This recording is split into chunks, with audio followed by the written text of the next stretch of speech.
If you're struggling getting a Rode Streamer X to work on your computer, I hope this video helps. I committed the cardinal sin of audio gear troubleshooting.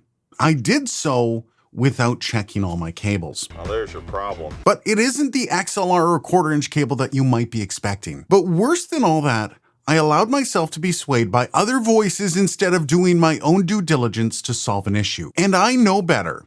Now let me explain. You see, I've had a ton of these complaints about the Streamer X just outright not working. Lots of complaints, like just doesn't carry the video, doesn't connect with my computer, and most of them are the same. And most of the time I disregard these kinds of complaints because the cruel truth is, in every batch of everything ever released, there's gonna be duds or technical issues. Even the Mac I just bought came with a bad cable. It happens. Even with the best possible quality control, things can get through. And it just so happens that those people that get those tend to be the loudest online. I reject your reality and substitute my own. But I also understand that as well. You just spent your hard-earned money on a new toy just to get said toy and it's broken. That sucks. Hard agree. But every product has a few one-star reviews. You just need to look at the full picture if you want the full truth of it. And as far as I knew, my Streamer X was working great. Now, before I get pegged as a simp for Rode, I should point out, they're not completely blameless in this scenario. But again, I'm getting ahead of myself. Anyhow, as I used the Streamer X week after week, I started to get certain issues popping up. I started having problems with the Streamer X being recognized by my PC. It would, every once in a while, just not show up as an option as an interface. And if you stream, I'm sure you can understand the frustration you can feel when streaming solutions just refuse to work. But at the time, it was kind of intermittent and inconsistent. I'd generally reboot my PC and it would magically work again.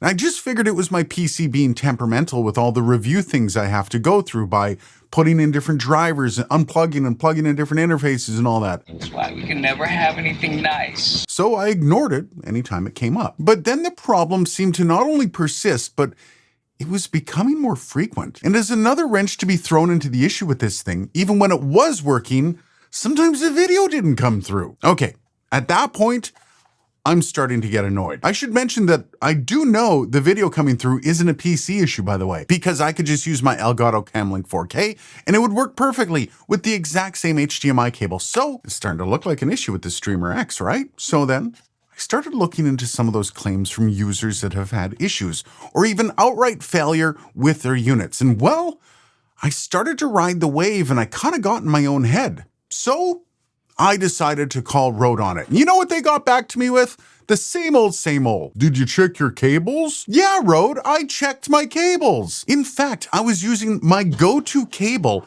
that I've used for the past couple of years for reviews and for when I just needed it to work. You see, back when I got the Streamer X from Rode, it came with a cable, and that cable didn't work. Being the reviewer I am, I just reached over and grabbed my trusty go-to and used that without even missing a beat. Remember what I said, it can happen. Bad cable comes with the Streamer X, bad cable came with my Mac computer. Sometimes things don't work as intended, including cables. Now, after getting called out by Rode, I decided it would be in my best interest to cover all the angles, so I just ordered another USB 3.0 cable from Amazon. Now, I was skeptical because this cable still worked for everything else, not just the Streamer X. But as I was waiting for the cable, I realized something. That Rode cable that didn't work out of the box for the Streamer X also worked for other things, just not the Streamer X. And that's the point that it dawned on me. I'm such an idiot. It's starting to feel like a bad idea. Let me explain, there's a few issues here. First of all, not all cables are created equally. You see, even when cables that are marked with being USB 3.0 can fall short of their advertised speeds. And for the most part, most people won't even notice, and that's because most people don't max out these cables' transfer speeds. In fact, most people's day-to-day don't overwhelm a USB 2.0 cable. But I can hear you asking though, hang on, my previous USB 3.0 cable was working, right? Well, here's the other catch. See, these cables are known to degrade over time, either from bad cable relief or just even the contact the connector makes as it loosens from day-to-day use or extreme use, like connecting and disconnecting many times over and over. Again, I'm an idiot. I knew even before the new cable arrived that it would fix my problem. You see, the Streamer X actually needs the bandwidth that a USB 3.0 cable will provide. That is because it isn't just sending audio. Remember I said this cable was still working after I thought the Streamer X was broken, right? Well, it was, but it was just working more like a USB 2.0 than a 3.0. All that time I'd used it over the past couple years, it just degraded it to the point that it downgraded itself on its own. I was just too stubborn and short-sighted to see it. So then, what is the point of all this then? The big one is just a hell of a reminder. Check your cables first. Now, when we say that, we generally are talking about the XLR and 1/4 inch. But your unwillingness to go all the way with your troubleshooting for your gear is part of the problem, and it was all of my problem. What I recommend for anyone that has come across these kinds of issues is to always have a USB 3.0 cable on hand. Super helpful, and you're always prepared for a failure. But again, I do have to say Rode does wear a bit of this.